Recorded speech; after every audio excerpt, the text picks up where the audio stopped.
For writing today, we are writing about what we read. So make sure you've done the reading assignment before you do this.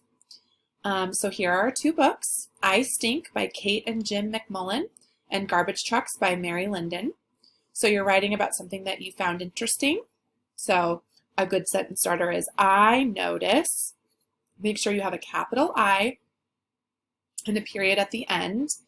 Also remember, if you have the word I, so the letter I by itself as a word, make sure it is capitalized. Then you are writing about a question that you had either before, during, or after reading. So I wonder is a good sentence starter.